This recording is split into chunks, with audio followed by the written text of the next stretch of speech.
Tersangka dugaan penipuan berkedok trading binary option melalui aplikasi Quotex, Doni Salmanan tertunduk lesu.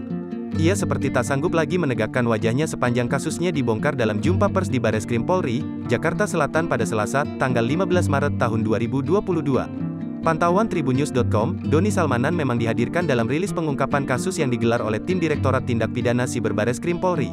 Dia tampak memakai rompi tahanan berwarna oranye. Sepanjang rilis kasus tersebut, Doni Salmanan terlihat terus menunduk dengan posisi membelakangi awak media.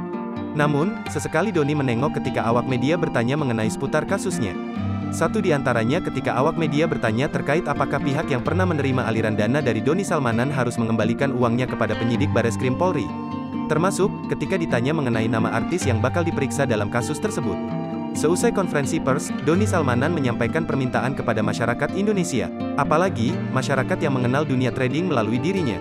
Hari ini saya ingin meminta maaf kepada seluruh masyarakat Indonesia yang sudah mengenal dunia trading baik binomo option atau forex, kripto dan sebagainya. Besar harapan saya masyarakat Indonesia bisa memaafkan semua kesalahan saya, ujar Doni.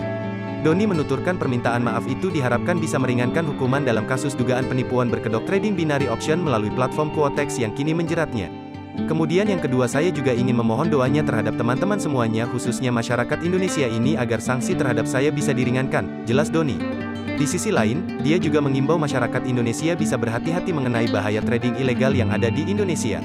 Kemudian untuk masyarakat Indonesia untuk berhati-hati agar tidak terini sama trading-trading ilegal, pungkasnya.